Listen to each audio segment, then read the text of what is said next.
Thank you so much, Gina, for joining. We're extremely happy to have you in the podcast and happy to enter into this conversation.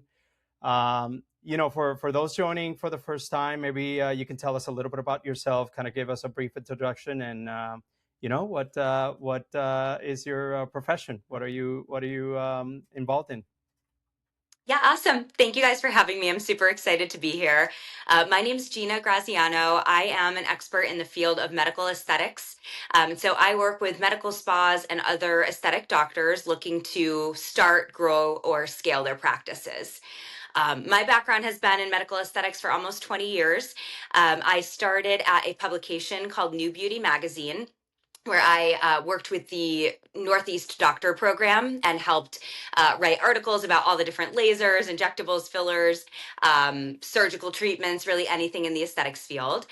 After that, I went on to sell lasers. I started at Cynosure and ended up at InMode, two really huge companies in the laser space. So I call it going to the dark side, but that's what I did for about 5 years, selling capital equipment across New York and New Jersey.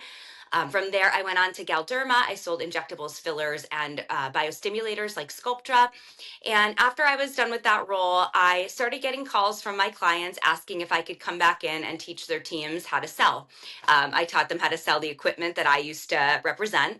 And I started hearing more about the overall patient journey, a little bit more about consultation needs. Can you teach my injectors how to sell to a patient an aesthetic treatment plan? And that's kind of how my consultancy was born, doing these small sales trainings.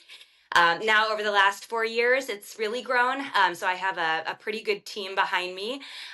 We cover everything from getting completely set up, scoping out locations, connecting with designers and contractors, to legal, getting set up for your pre and post care forms, making sure your contracts are set, your medical director contracts are set, all the way to growing, scaling, and operational changes for large chains. So my team runs the gamut. We've helped over 100 practices in the United States get more profitable, and that's my goal. Well, amazing. Awesome. So basically, you just take talent and you set them up for success. Basically, you build the foundation for them to operate and set them up for success. Absolutely. Awesome. In your own words, and I know that probably we're going to have an audience that it's very well versed and understands what a med spa is. But for those who are maybe tuning in, what categorizes or define what a med spa is in your own words? Sure.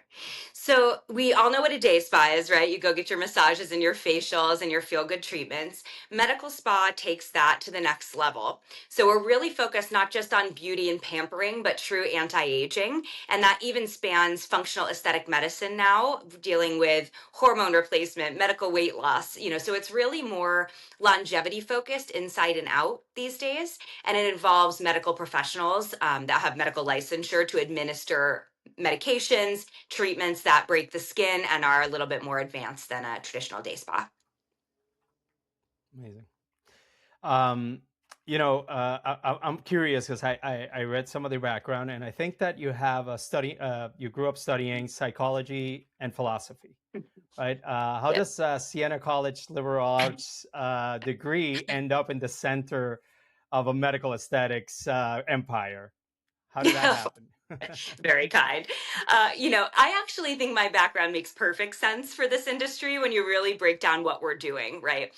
Aesthetics is all psychology. 100% psychology. You're talking about themes of identity, confidence, right, with your patients.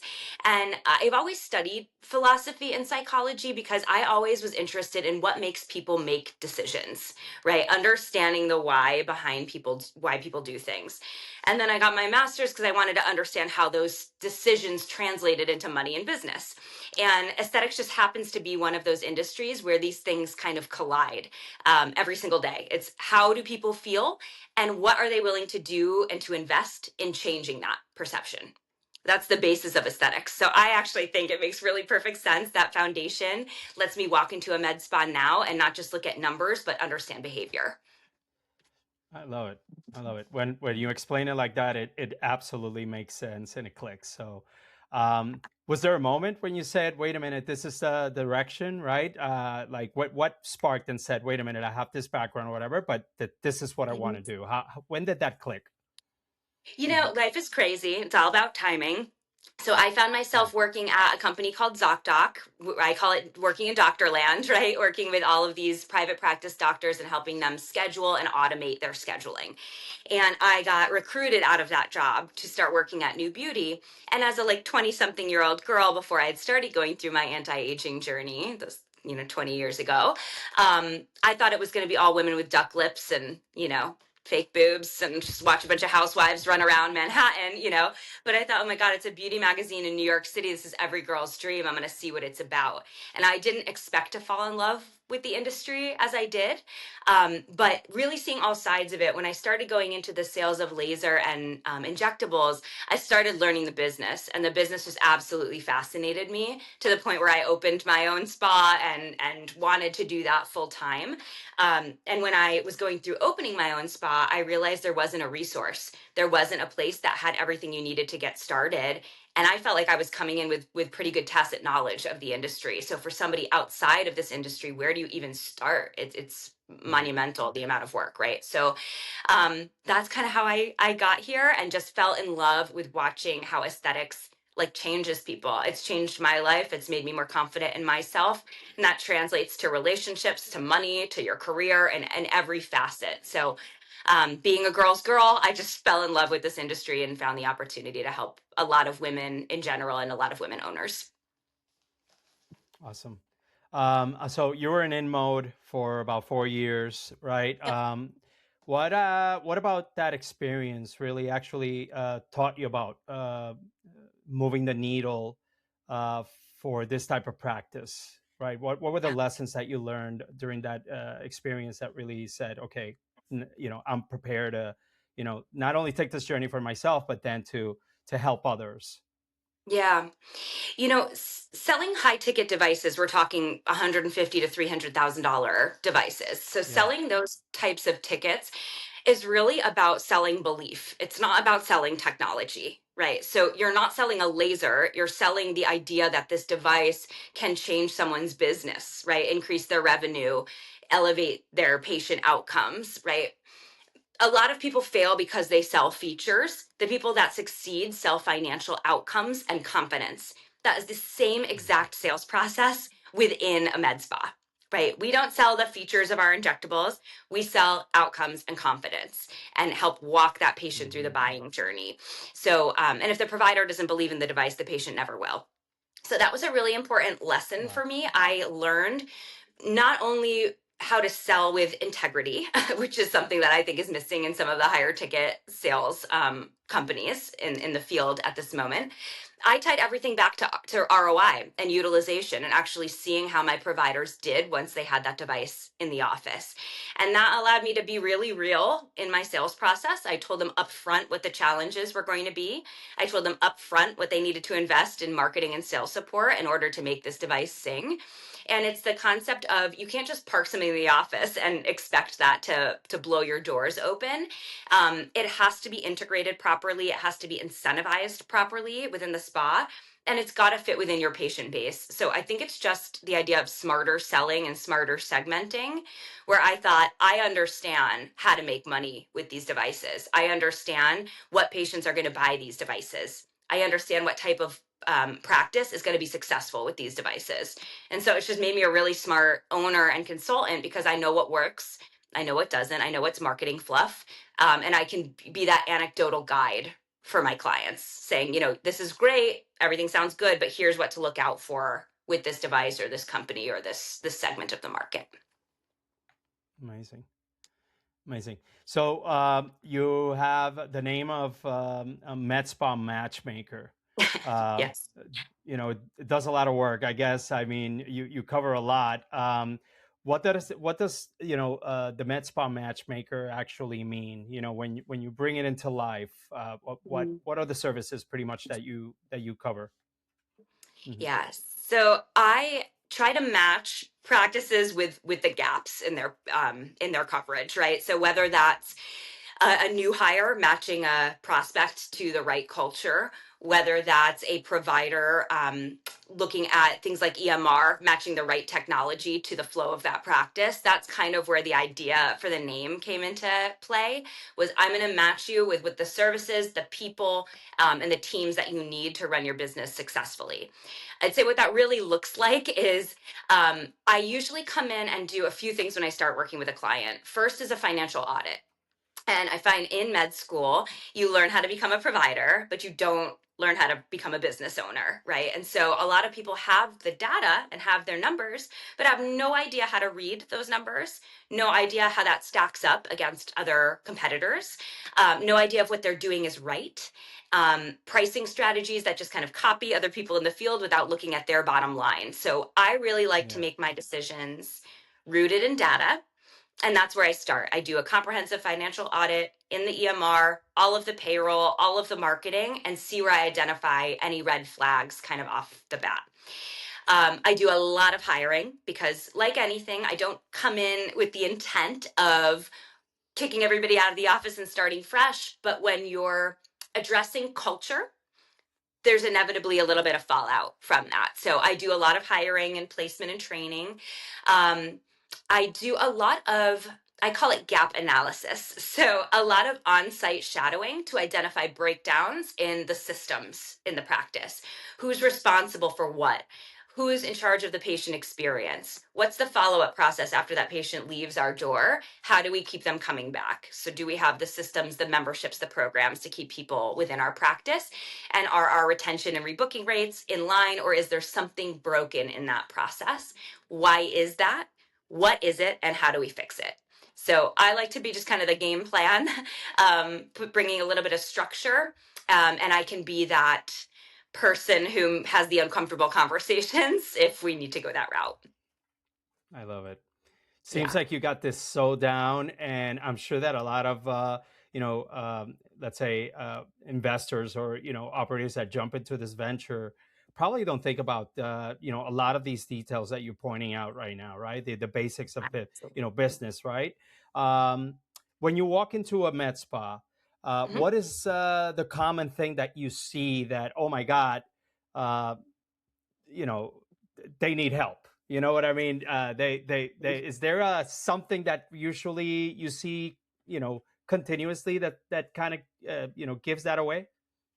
Yeah, I can tell what's wrong with the flow in about 30 minutes, usually when I'm on site with a med spa. I hear the Right. same thing all the time, and it's we need more butts and seats, right? But what people don't Hmm. realize is your process is responsible for converting patients, not external marketing.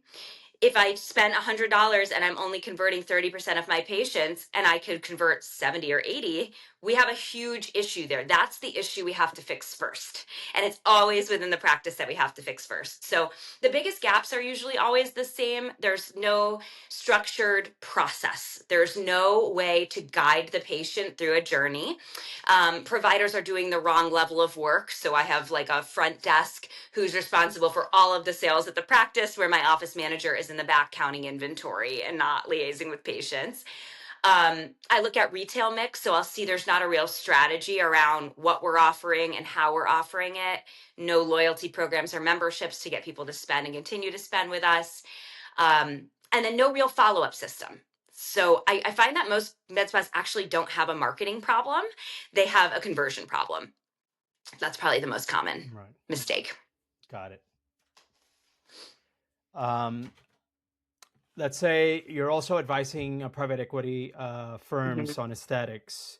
That's very different conversation, right? Than just helping a solo, practitioner open their practice. How do you shift gears into helping those private equity firms? Yeah. So it's funny because that's another thing I hear all the time. I want to run this for 3 to 5 years, grow it, and then sell it to PE, which sounds like a great plan, right? But I say this in almost every one of my podcasts because I think the numbers are so staggering, it bears repeating. In 2010, we had about 5,000 med spas in the United States. Today, we have almost 11,000, which is the same number of McDonald's in this country. That is an insane statistic, right? So, what people don't realize is it's harder to get a piece of that pie, there are twice as many players. You can't kick a rock and not hit a med spa in the United States. Like literally driving through the barren plains of North Texas, there'll be one Coke machine and 4 med spas. Like it's kind of crazy where the industry's gone. And so private equity is getting stricter on what they're looking for. They're not going to take a med spa that's doing $1 million or $1.5 million or less. They want people that have rooted in the community, are immune to the fluctuations of the last, few years and have some longevity. And they look at the numbers deeply. EBITDA is something that most of my clients don't even know how to calculate. And it's the main driver of what PE looks at, right? So where PE does well is structure and systems and scalability. And if you don't have clean books, you're never going to be looked at seriously, and you're not going to get the multiple that you're looking for from PE. So the best practices that are prepping for that a couple years before will hire someone like me to come in and clean this up. There are a few things they look at, obviously, extraneous spend, payroll costs. They also look at is the success of your med spa in the hands of one provider. Is it the owner? Because that's a really risky investment, right? That's like putting all your retirement in one stock. So I think really understanding like how private equity looks at the books, what they're looking for in terms of markers, and how we can shave down the extraneous issues in the practice and really make it clean on paper. So I can help with all of that as well. It's a project for sure, but when you present well, it comes out in your offer, in your multiple. Obviously it's a complex equation, and especially, I would say in all business, right? Do you sometimes work into practices and you say, wow, how did they even, open? I mean, how did they even think they were going to make it? And have you found, let's say, instances where you say, probably this is not the right location for you, or you don't have the right services for the right area? Have you found some of those, that you have to be so upfront saying, hey, this probably it's not going to work? Is that sometimes something you encounter? For sure. Definitely. And when I speak to my clients before we even get started, my whole thing is transparency. And I tell them, look, you're hiring me to tell you what I see. And sometimes that's going to be something that you do, or your wife does, or your best friend in the practice does. And it's up to you is what you do with that information. But we're going to have some uncomfortable conversations because my job is to make you better and make you profitable, right? So we can continue doing things the same way, or you can try something new that's educated, that has some real data behind it and experience behind it. If you're not ready to make those changes, I'm not going to force you. But the practices that do well with me can separate emotion from the business. And a lot of times when it's an owner that you've built this on your back for 5 years, 7 years, 10 years, you're still the main provider in the practice. It hurts when I might call your baby ugly a little bit. But I'm doing it so that we have a chance of succeeding. So I think I look for that willingness more than anything else. I think we can fix everything else. Willingness and attitude is a hard thing to train and fix. So I tend to step away from projects where I can tell there's just a resistance to change, even though they're telling me that's what they want. I have to kind of poke and see how much we're open to know if I'm going to be able to make an impact, which is my whole goal. Yeah. I think in our pre-podcast call, you talked a little bit about the GLP-1s, right? Hormone replacement therapy. And I've seen this explosion, right, in med spas. It's something, I mean, they're popping everywhere. People are finding new modalities to kind of, let's say, attack, longevity, right? They want to, find procedures, right, that provide, more life, right? Yeah, for sure. Do you think aesthetics are becoming medicine in a way? Are we seeing a transformation in how people really approach, or consider aesthetics as medicine? 100% consider aesthetics as medicine. 100%. And I think that's such an important shift to talk about. A lot of people that get into this industry, I think it's an elevated spa, but we're dosing medications. And if you think about Botox, right? Botox is botulinum toxin. You're paralyzing a muscle. Like that is a dosed medicine, right? That can have Yeah. really dire outcomes if you go to someone who doesn't know what they're doing. Right. You're talking about an understanding of anatomy, of physiology to be a baseline aesthetic provider. And when we expand into wellness, GLP-1s and peptides and these other things that alter body chemistry, right? This is changing the industry from aesthetic medicine to functional aesthetic medicine, which is another layer of understanding how the body works and how aging works. This requires more. We're not just talking about how you feel and having an aesthetic arm or aesthetic hand, to do our injectables in a pretty way. We're talking about how you age, how you feel, and how your body functions. So it's beyond the practice of medicine, right? We're introducing another layer of complexity, compliance and protocols, and what's on label and off label in the United States for these things is a whole other layer of complexity and oversight that you need at the practice. And most practices are just not fully prepared for that, in my opinion. Right.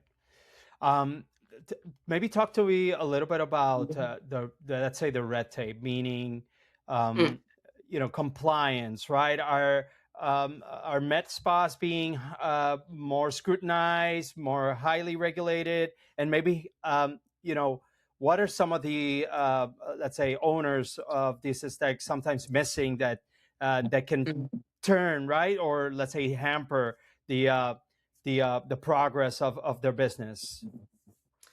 Yeah, the legality of the med spa landscape is changing very, very rapidly, even for baseline aesthetic procedures. So, because state by state they vary so differently, it's really important that once a year you have a meeting with legal counsel. I happen to work with Lengia Law, they're nationwide, they're my most trusted advisors in this space. And every year I request that my clients meet with them, take a look at your structure, make sure that it's still legally sound. A lot of people fall into this trap of saying, well, this is how we got set up 25 years ago when we set this up. This was fine. This was legal. But it changes so quickly. We have to keep up with those changes. So, for example, Texas had a death with an IV, rechanged all of the Texas IV laws. Florida, which has been a state that's been very bullish and very forward thinking when it comes to legality about things about stem cells and peptides, they're starting to crack down and require physician oversight on site. So these Right. things constantly change. As you do more advanced services, it's more required to have people on site for that oversight. And so you have to look at, what do I have? Can it be legally contained within this team now? Is the right person doing my good faith exams? Are we doing those once a year? That's something that's popped up in the last couple of years that a lot of people aren't. Yeah, I was going through your socials, and one thing that you talk about is basically you said doctors and nurses don't want to be the salespeople, but sales is the lifeblood of a med spa. So, Yes. how do owners fix the tension, between, this clinical team, and what are the top sales myths that you see that is killing, deals in the med spa industry? Yeah. So, being a sales background, I don't think sales is a dirty word. That's not the case with a lot of my providers, right? And I think when you really think about it, Yeah. it makes sense. They got into medicine to help people. Like generally, people that are caretakers almost have like opposite personalities of type A salespeople, right? That are more like independent, go get it for yourself. Um, a lot of nurses have come into this field from hospital work, and that's even more of like a passive role where you're just assigned patients. When you leave, that's it, right? And it's different because we're not in a traditional medicine practice where people are coming in out of necessity. They're coming in because of their own personal drive. And so I try to reframe sales as education in my practices. As a provider, you don't have to sell anybody anything. That's not what this is about. The patient has to make the decision.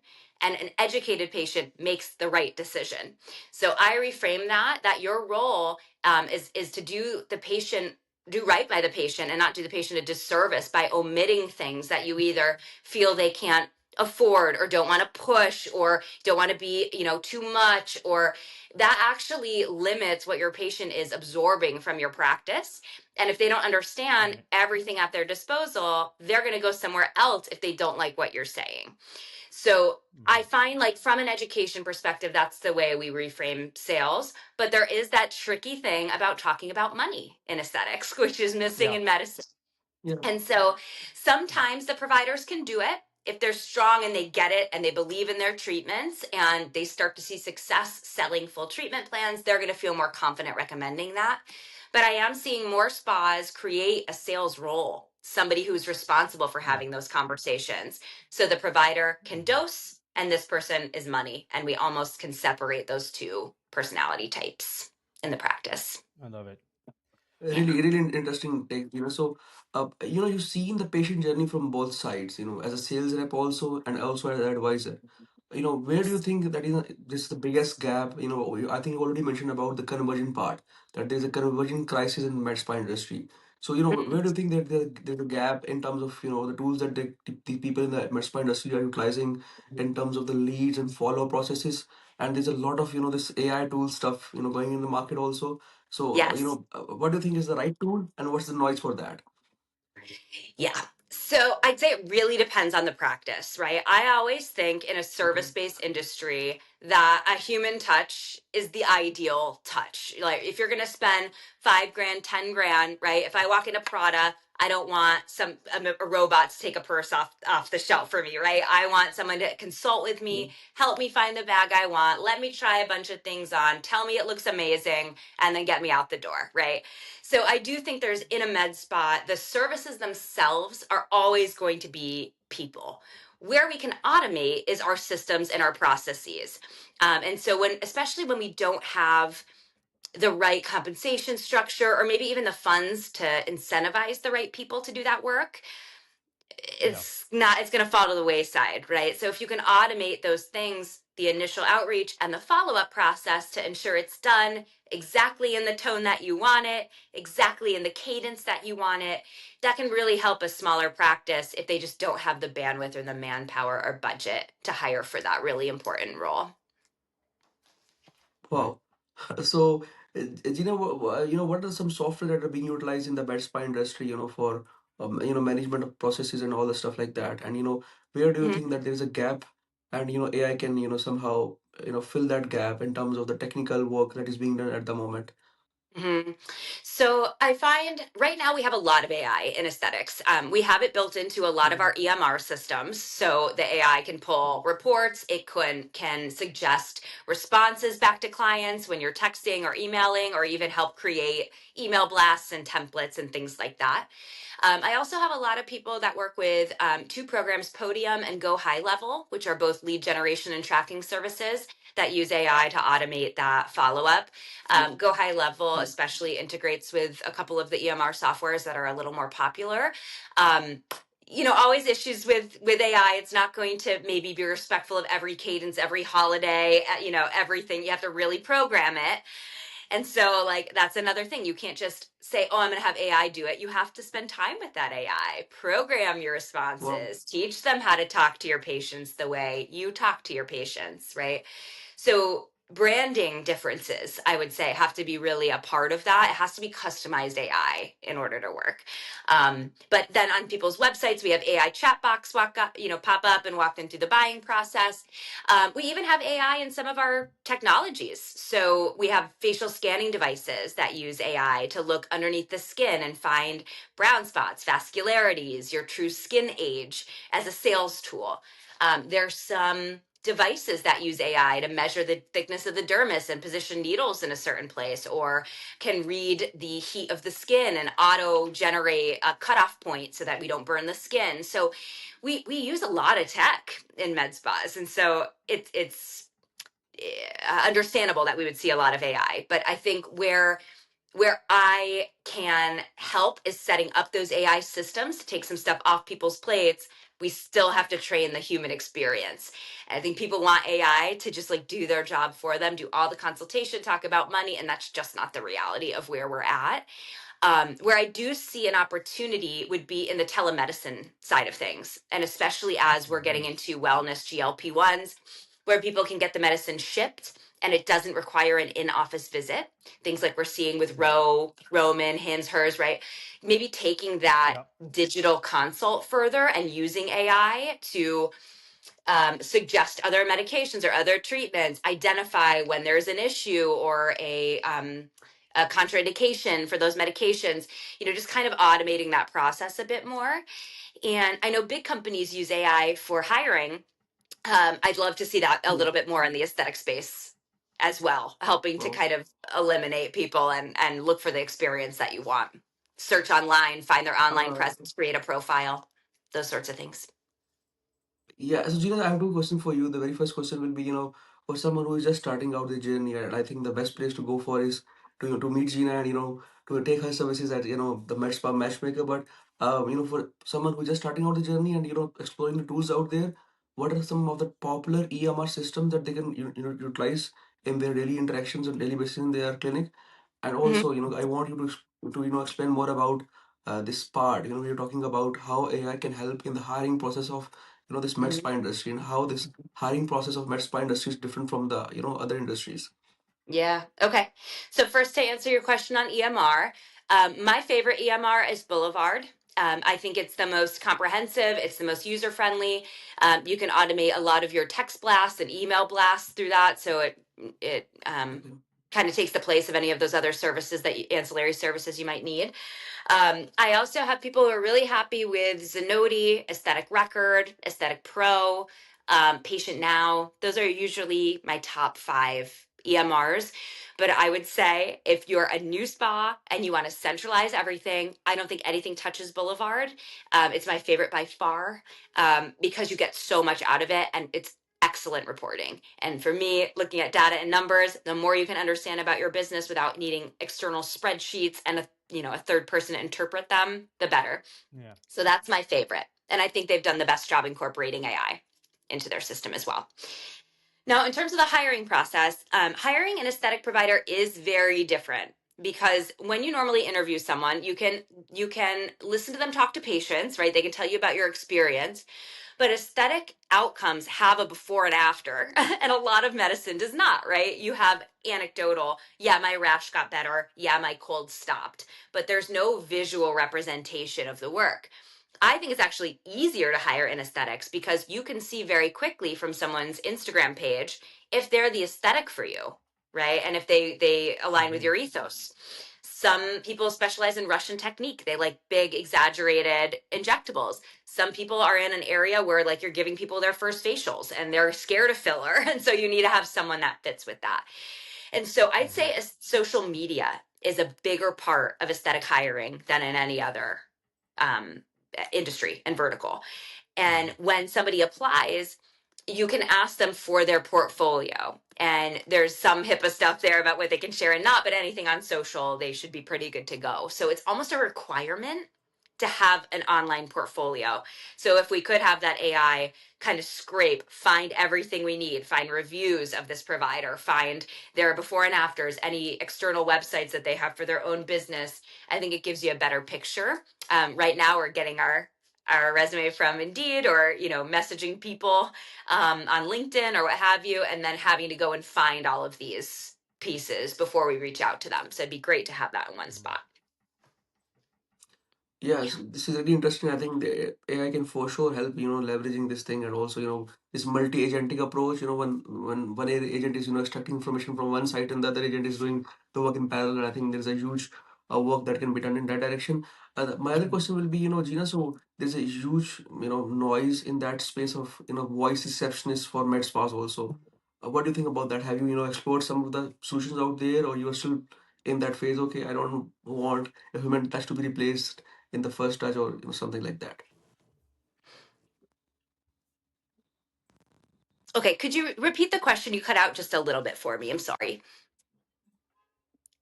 Yeah, for sure, for sure. So I was just talking Thank about you. this voice AI solutions for med spa. So there's a huge noise in that space because there are a lot of solutions that are appearing as more like a voice receptionist for med spas. So have you utilized some of the solution out there, or you're the type of person that thinks that human touch is more important and AI should not be replacing that?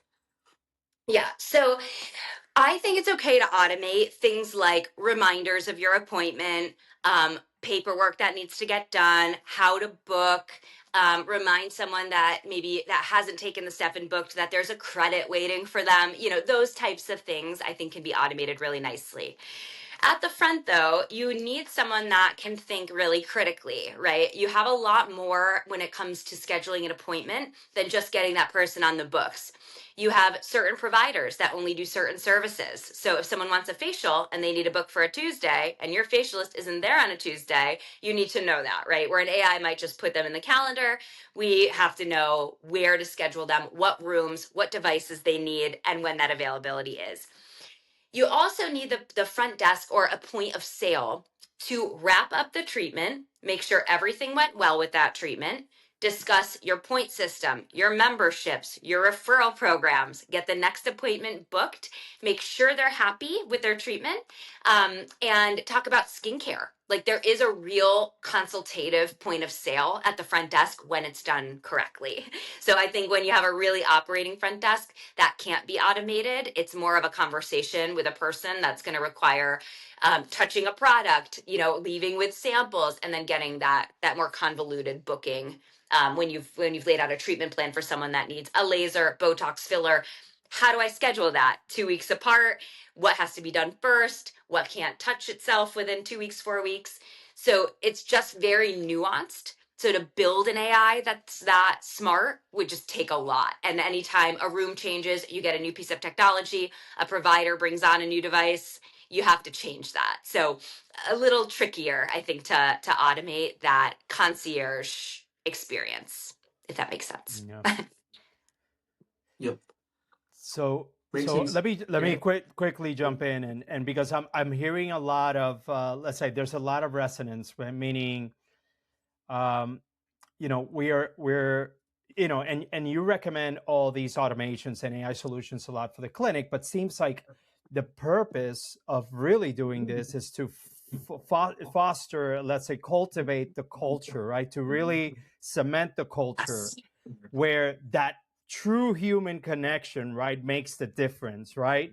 Is this something that you lay out as a plan as you kind of involve all this technology and then kind of say, wait a minute, now let's figure out the dynamics that we have human to human, since we're, just leveraging all this, other work to AI? Is this kind of part of your thesis or plan and how you approach, your practice?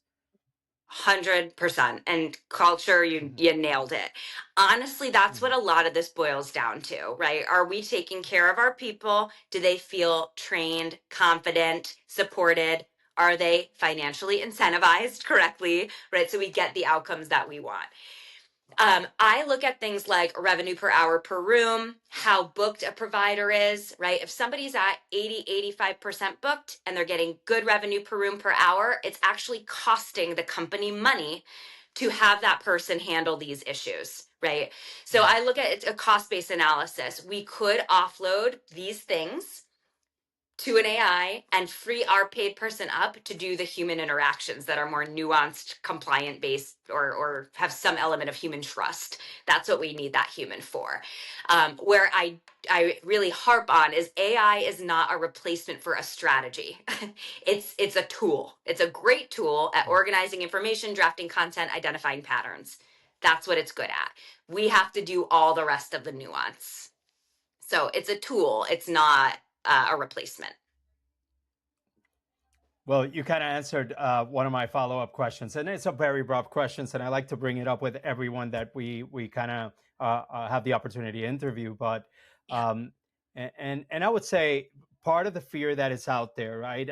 Something that definitely pops into a lot of people's minds, especially if they're not really involved with AI, is AI going to take jobs, right? Is AI going to replace me, or and I have many opinions on that. I think that obviously I think we're going to just transform the way we do business. But Yes. Gina, in your perspective, how do you see this transformation happen? What do you have to say for those that are still concerned about really adopting technology and catching a different gear, right, and moving forward with their business? Yeah. So I think AI is a very positive thing, and I use it all the time, even in my role. Right, I have standardized forms and things that I use to kind of swap out, provider to provider. When I'm creating my sales scripts, I give it the core, but it helps, and it's really made a huge difference in my productivity as a business owner. And that's what it can do for everybody else, right? Anybody who's operating lean, it can act like an assistant if you take the time to teach it, just like a real assistant, right? So it's still an onboarding process with AI. So as long as you see AI as an employee and you onboard that employee, we can get a lot out of AI that's going to help the practice's bottom line, take all the things off people's plates they don't want to do, reminders, follow-ups, tracking, so you can focus on the human moments, which are how you greet someone, how you listen in a consult, how you make a patient feel understood, right? Those things, I think, we're light years away from AI automating, unless we literally have robots doing the treatments relatively soon. Maybe, but probably not with aesthetics, right? Some of the devices will be automated and already are. Body contouring devices we set and forget, right? It's already a part of what we do.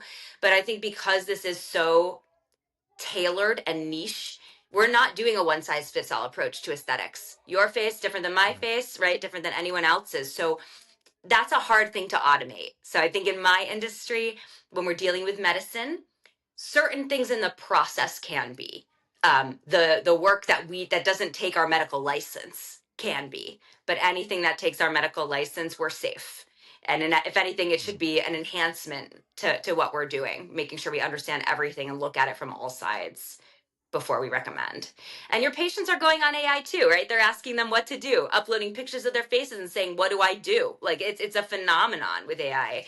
And then we're also face tuning our faces and saying, "I want to look like this," right? So we see it in all segments, but the core business of aesthetics isn't going anywhere.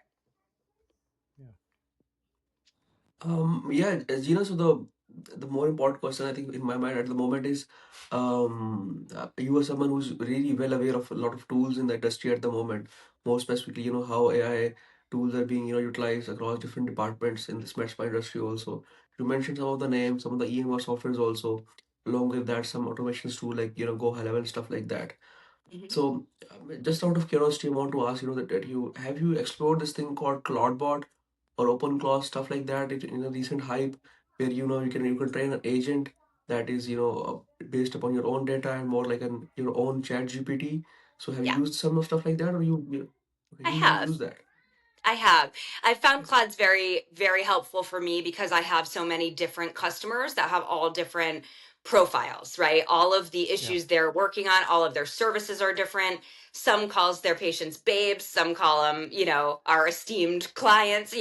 So everybody's so different. I find if I save these different profiles and the AI remembers how that person speaks, that when I need to make something branded, it just makes sense to have that already saved and I don't have to reteach it every time. So yeah, love having my little AI assistant that keeps all my projects straight. And it's definitely ChatGPT like 5.0 in terms of customization, how the language comes out a little bit more fluid and conversational. It's definitely an upgrade from like a ChatGPT for sure. Oh, wow. So, yeah, so Gina, my other question will be, that you're already using AI a lot, in terms of your daily interactions also, and also a lot of different softwares in the world around that. What I really think, based upon this whole podcast series, and also, and from someone who is a more like a thought leader in the industry and someone who spent a lot of time, across multiple departments, I think you have that, core essence of that you can really, pinpoint the pain problems or the bottlenecks that are in this specific areas in the med spa industry. So, Mhm. what do you think, that there is a Gina's AI, if a med spa is coming to you who can't afford the consultancy services, they can go to Yeah. this AI, ask simple, answer simple questions, and it basically stand about all the Gina's, past consultation history and stuff like that. So it can, within just 30, 40 bucks a subscription, they can, guide it and get the initial conversation done, and then it is shifted to, a one-to-one call with you. So stuff like that. I think this is the direction, where AI can really transform how you're doing Yeah. business at, Med Spas Matchmaker, and Mhm. also it can open a huge opportunity door for you. What do you think about that? By the Yeah. way, I I mean, think it should be more than, by the way, I think it should be more than 30, 40 bucks subscription, by the way. That you, Just wanted but to know anyway. that. 100%. 100 should be charged by usage, I think, for sure. um, yeah. No, look, 100%. You kind of nailed it. Like you can use AI to understand your business, right? But where I'm finding people hire me because there's no time. If everyone was sitting around having these Parisian breaks and could teach themselves how to run a business, you probably could with AI, right? You can figure out what should my payroll percentage be. Research every little detail. I usually work with people that want to get it done quickly and want to book an hour meeting with me where I can tell them what's going on, teach them in one power session how to read, their numbers. And then if they grow or we phase out, which that's my goal. You don't need me all the time. I want to teach you so you can build your business, and I can pop back in whenever you want. But my goal is like by that next quarter, my people are able to read their own metrics. We know what everything means. We know where we should be. You can always spot check that with AI, but I find like we've always had the tools. The internet's been a thing for forever, right? It's just, do we have the time? Is our time better spent actually making money with our hands and hiring somebody else to do this for me? That's what an office manager is for. That's what a front desk is for. That's what a medical assistant is for. And that's what a consultant is for, to help you, because you can't scale one person. So Yeah, and also what I really think, Gina, is basically with the wealth of knowledge that you have, and across different multiple departments across this industry, I think starting up, launching a course or series, we were talking about different pain points of the industry, and packaging into one bundle can be a great way of how you can help people in this industry, who look actually looking for the solutions, and talk about how the number of med spas have already doubled in last 10 years. So I think the need of this right guidance is also there, and I think if you can somehow package this course, and I think a lot of listeners of ours also will also be more than excited to get the subscription for that also. For sure. It's definitely a compliment. I think that we're already thinking about scaling Gina, Yeah. Let's do it. I'm here for it. Yeah. For sure. Listen, Gina, it's been an incredible conversation. You have incredible knowledge that you just able to really share in such short a time. So we're definitely getting more than what we asked for. I just want to kind of be able to kind of announce it out there for those people that want to find you, want to know about your work, want to kind of enter and get into your world. Where is the easiest, best way to find Gina Graziano? So most of my people come to me through Instagram. So you can follow me at medspa_matchmaker. There is a link in my bio where you can book a complimentary 30-minute consultation where you can talk about what's going on at your place and kind of how I would attack that. And I usually drip a couple of little pearls in there, just as a thank you for taking the time to chat. You can also check me out on my website, themedspamatchmaker.com. Amazing. Honest. Hopefully, Gina, we would love to, kind of, reconnect again in the future. Absolutely. Again, this has been a lot of fun, and it would be great to be able to do it again. So we thank you so much for your time and joining the conversation. Awesome. Such a pleasure. Thank you, guys.